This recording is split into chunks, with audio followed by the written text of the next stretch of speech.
At exactly midnight on June 4th, 2025, while most of America was still fast asleep, a sudden announcement from the White House sent shockwaves through global markets. President Donald Trump had unexpectedly signed an executive order doubling import tariffs on steel from 25% to 50%, citing National Security Clause 232. No country was exempt. Not even Canada, America's closest ally and most trusted partner in the steel supply chain, was spared. The move was like a bolt of thunder in a clear sky. It didn't just shake the strategic trust between the two North American economies. It disrupted a global steel supply chain already fragile from the pandemic and prolonged trade disputes. By that very morning, steel shipments from Ontario to Detroit came to an abrupt halt, and factories in Hamilton, Sault Ste. Marie, and Regina simultaneously raised their alert levels. Over 6.6 million tons of steel, about a quarter of America's total supply, vanished from the market overnight. Many assumed Canada would respond slowly, diplomatically, or avoid confrontation altogether. But they were wrong. Ottawa struck back with chilling precision. It locked down the entire domestic steel supply. Prime Minister Mark Carney's government not only imposed strict export controls, but also slapped an additional 50% export tax on any steel exceeding the previous year's quota. In other words, even if the U.S. wanted to buy more, they'd have to pay two layers of tax, one to Canada and one to Trump's policy. This counterstrike was nothing short of a financial boomerang, hurtling straight back at the heart of American industry. Trump had aimed to build a wall to protect U.S. steel, but instead that wall became a noose tightening around auto plants, shipping ports, and the very infrastructure projects meant to power the economy. In Detroit, once the proud symbol of the American industrial dream, the full force of the steel shock began to show its brutal edge. In less than 24 hours after the tariff took effect, the price of hot-rolled coil steel, the gold standard of manufacturing, spiked 6%, reaching $910 per ton. And more frightening than the price itself was the sense of unease beginning to spread. If a single ton of steel could now throw an entire auto assembly line into chaos, what does that mean for the future of American manufacturing in the weeks ahead? Detroit woke up on the morning of June 5th, not to the sound of factory whistles, but to the heavy sighs echoing through emergency boardrooms at America's biggest automakers. On the tables weren't engineering blueprints or sleek new car launch plans, but steel price charts, updated by the hour, by the minute. In a world where every cent of material cost matters, the sudden spike of hot-rolled coil steel past $910 per ton felt like a gut punch, not enough to break bones, but enough to rattle entire assembly lines. At Ford, initial estimates showed the company could be forced to shell out an additional $2.5 billion this year on steel alone, an amount large enough to restructure their entire production system. The F-150, the proud symbol of American toughness, might now see a price increase of $1,500 to $2,000 per truck. And it wasn't just Ford. General Motors and Stellantis also began combing through every supply contract, every line of raw material costs. Then the panic spread. From the C-suites all the way down to the factory floors of SUV plants in Ohio and Indiana. Goldman Sachs wasted no time in slashing its car sales forecast for the year, down to under 15.5 million vehicles, the lowest in nearly a decade. Meanwhile, GM quietly braced for the worst-case scenario. If steel prices continued to climb and breached $1,000 per ton by fall, they'd be forced to halt shifts at least two plants, a decision that wouldn't just hit their bottom line, but the lives of hundreds of families. But the damage didn't stop with the auto industry. Roads and bridges, national construction projects, oil refineries, energy pipelines all began to slow down due to a shortage of steel plates. Some builds were paused mid-project, bleeding millions of dollars, simply because steel shipments from Canada were now either withheld or priced beyond reach. Promises of a rebuilt America, of 21st century infrastructure, now ran up against a cold truth. Without steel, nothing gets built. Behind a policy branded as protecting America was a staggering cost, not just in dollars, but in the trust of working people. They weren't asking for the impossible. They wanted stability, a job to support their families, a production line that wouldn't stall out over political disputes. But this time, the disruption didn't come from foreign powers. It came straight from the White House. And while America strained to manage the fallout of its own making, across the border, Canada chose a different path. No angry protests, no dramatic lawsuits, no backing down. They stayed quiet, then moved. Not with slogans, but with a silent, decisive rebuilding. Because Ottawa understood, if they were being pushed out of the old game, they had to build a new one. And that new game was painted green.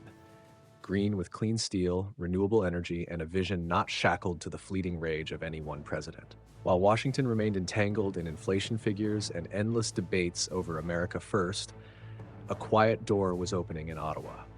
Not a door of retreat, nor one of confrontation, but a door to reinvention. A place where steel was no longer just the emblem of heavy industry, but the raw material for a sustainable future. On July 16, 2025, Prime Minister Mark Carney stood before the cameras, not angry, not fired up, just calmly declaring Canada was establishing the $1 billion Green Steel Fund. It was a historic decision, not just to protect the steel industry, but to revive it. From that day forward, every state-funded clean energy project, from offshore wind turbines to hydrogen plants, from carbon capture infrastructure to renewable industrial zones, would be required to use at least 60% domestically produced steel. This wasn't a trade policy anymore. It was an industrial restructuring strategy written in the spirit of the 21st century. A single 1 gigawatt wind turbine requires up to 180,000 tons of steel. And with over 80 hydrogen, renewable energy, and CCS projects waiting for approval, Canada's hunger for domestic steel was no longer a burden. It became a driving force.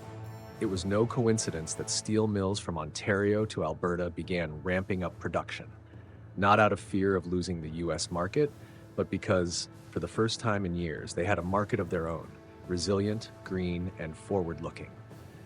Al Steel, one of Canada's leading metallurgical firms, officially inaugurated its first electric arc furnace in Hamilton, powered by renewable energy, cutting emissions by up to 70% compared to traditional blast furnaces.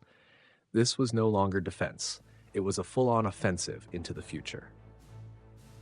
Every arc furnace fired up was another step Canada took away from the shadow of the old steel era, an era associated with pollution, resource depletion, and the stigma of dirty, heavy industry. Now, they're redefining what it means to be a manufacturing powerhouse in their own way. No need for cheap steel, only clean steel. No need for foreign markets, just the internal strength of sustainable growth. And from there, Canada quietly stepped out of the passive posture of a tariff-hit nation to become a country actively reclaiming its place. No lawsuits, no fiery rhetoric, just results that speak for themselves. The blow from the White House, meant to shatter Canada's steel industry, ended up sparking a revolution that even Canadians had once hesitated to begin. Now, with every ton of steel they hold back, they aren't just building turbines, plants, and energy stations.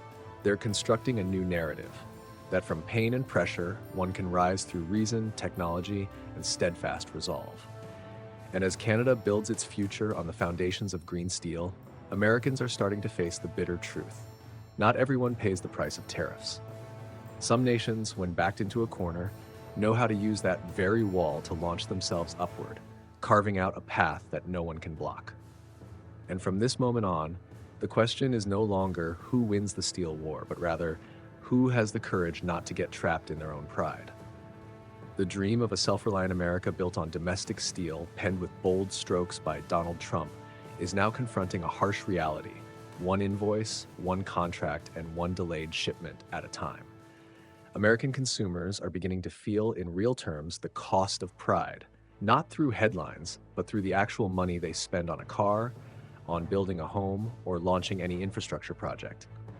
A standard sedan, once marketed as the American dream within reach, now costs several $1,000s more. Pipeline projects, power plants, bridges, already delayed by supply chain issues, are now facing soaring costs, further setbacks, or outright suspension due to steel shortages or unaffordable materials. Politicians may argue whether this is a sacrifice for national security or a strategic blunder, but businesses don't get to debate. They have to do the math. They tally every dollar over budget, every contract delayed, every shift cut, every worker furloughed. The label Made in America has become so expensive that even Americans are beginning to ask, is it worth it? Is it worth trading momentary fury for an uncertain industrial future? Meanwhile, just north of the border, Canada isn't just staying afloat, they're quietly winning. Ottawa hasn't just preserved its steel sector, it's turned it into a driving force behind a generational economic transformation. They didn't chant slogans, they acted. And those actions are now showing up in the numbers. A surge in domestic orders, new waves of investment pouring into clean metallurgy technologies, and a rebound in steel sector employment after nearly a decade of decline. Nations like Germany, Japan, and South Korea are now exploring the import of low-carbon Canadian steel to meet their climate goals, something unimaginable just a few years ago. Instead of clinging to the American market, Canada is rewriting its own industrial playbook: reduce export dependence, boost local value chains, create sustainable jobs, and build a strategic position that's controlled by no one but themselves. This is more than an economic win. It's a triumph of mindset, a declaration that a smaller nation can still act decisively in the face of a superpower's fury if it has the grit and the foresight to pivot in time. And now, as Canada's moves begin to echo across the world, as American companies start to grumble, and as international trade organizations begin to question the legitimacy of Washington's 50% steel tariff, a new battle, quieter but no less critical, is emerging.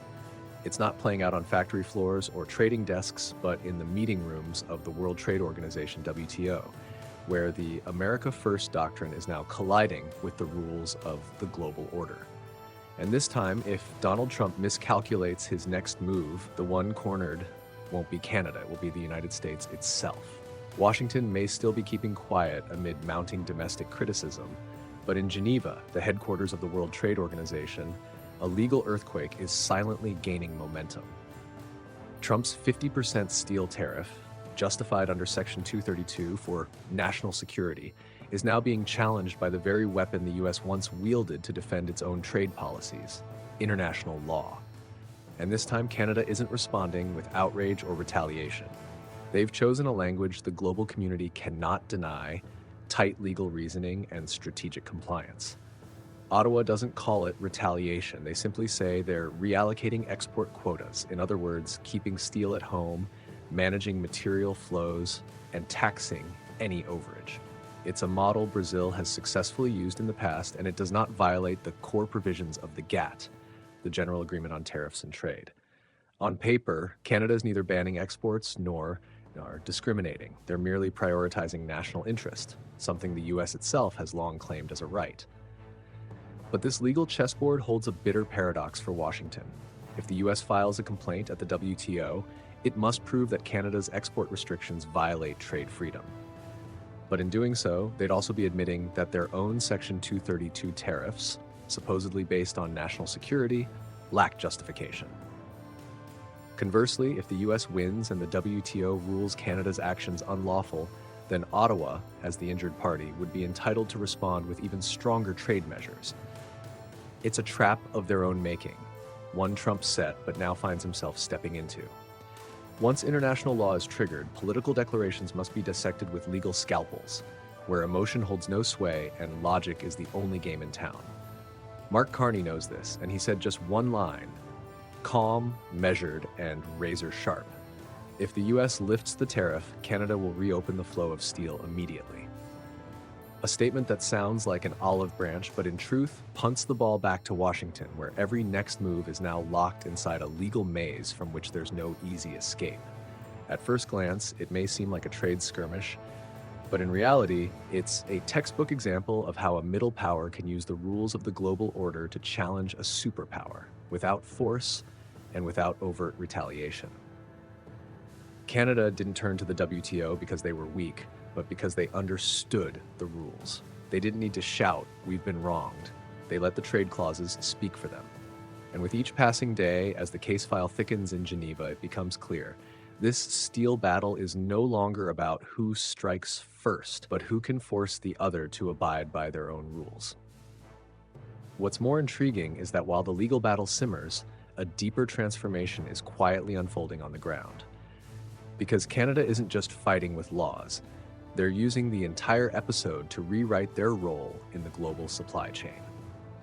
If the old rules kept them dependent on the US market, They're now laying the groundwork for a new playbook, one where supply chains are aligned with climate goals, where materials must be not just cheap but clean, and where alliances aren't built on dominance but on long-term trust. That is the real game, and Canada is already one move ahead. Sometimes it's when a nation is backed into a corner that it discovers its deepest strength, not the strength of weapons or fiery declarations, but the strength to rewrite the rules of the game. Canada, once seen as the victim of a punitive tariff blow from its powerful neighbor, is now using that very blow to redesign how it connects with the world. And as the rest of the globe stumbles through fragmented supply chains, Ottawa has quietly begun shaping a new model. One that is not just efficient, but sustainable, ethical, and built for the long haul. Step by step, Canada hasn't scrambled to find quick replacement markets. Instead, it's made its domestic market the anchor of consumption. It isn't chasing international trade orders, it's setting terms. If you want to collaborate, you play by Canada's rules, the rules of low emissions, clean steel, and transparent supply chains. This doesn't just shift how steel is consumed, it transforms how businesses operate. Rather than dodging tariffs or rerouting exports, companies are being forced to innovate, investing in arc furnace technology, embracing renewable energy, and aligning production with national climate commitments. At the national level, this is no longer a siloed industry policy. It's a full-scale repositioning strategy, with the Green Steel Fund rolling out and clean energy projects prioritized for funding on the condition that they use domestic steel. Canada is sending a clear message. The new supply chain won't revolve around the cheapest price, but around real value. Every ton of steel is not just material, it's proof of transformation, from dependence to leadership. At the same time, Mark Carney's government is accelerating negotiations with the EU and Japan on importing low-carbon raw materials, capitalizing on a global movement demanding transparency in ESG, environmental, social, and governance standards. European companies are searching for sustainable inputs to meet their Green Deal goals, and Canada, with its renewed stature, isn't just offering products, it's offering trust. There's no need to undercut on price. They can set conditions. And just like that, their role in the global supply chain is no longer a replaceable link, but a strategic anchor the world's advanced economies can't afford to overlook. In a broader view, Canada is pioneering a new playbook for middle powers, influenced not through confrontation, but through proactive design, transparency, and long-term commitment. Clean steel is only the beginning. From that root, an entire industrial ecosystem, spanning energy, transportation, even emissions control software exports, can branch out globally, all nurtured by a new mindset. In the end, what Donald Trump believed to be an economic weapon, a punitive tariff, has become a catalyst for Canada's evolution. Meanwhile, if the US fails to adjust, it risks falling behind, not just in technology and supply chains, but in the century's most vital contest, the race to earn global trust. And perhaps now, the world is beginning to see Canada not as the shadow of a superpower, but as a new symbol of how a small nation can rise, resilient, deliberate, and capable of redrawing the map of global trade with its own hands. One steel beam, one policy, and one decision at a time. Independent, clean, and enduring. There are blows in life that seem like the end, but instead open a new chapter. Trump's 50% tariff at first glance looked like a sharp strike against trade relations, a slash to Canada's steel industry. But with calm resolve and steady vision, Ottawa turned that blow into a catalyst for transformation. They didn't react with anger or retaliate with brute force. They chose a harder path, but a more sustainable one, reforming from the ground up, building a new supply chain, and turning dependence into autonomy. While America found itself mired in a spiral of rising costs and broken supply chains, each ton of steel in Hamilton, Ontario was being poured into renewable energy projects, into green power plants, into plans with a vision that stretched far beyond any short-term tariff policy. That is resilience. That is a vision rooted not in outrage, but in strategy. And from the pain of being taxed, Canada rose as a living example of a simple truth. Strength isn't about striking back. It's about becoming unshakable. This war didn't end with a triumphant victory or a signed truce. It ended with a quiet but profound shift. A nation, an industry, and a supply chain were redefined. And perhaps that's the story we should all reflect on in an increasingly uncertain world. That real strength doesn't lie in reclaiming what was lost, but in daring to build something new so that no one can take it away again. If you found this story thought-provoking, leave a comment below. What do you think of Canada's strategy of economic shocks turned into opportunity? And if you want to keep following stories like this on economics, geopolitics, and the quiet strategies reshaping our world, don't forget to subscribe to the channel. We'll be back with more perspectives that inform, inspire, and go deeper than the headlines. See you in the next video.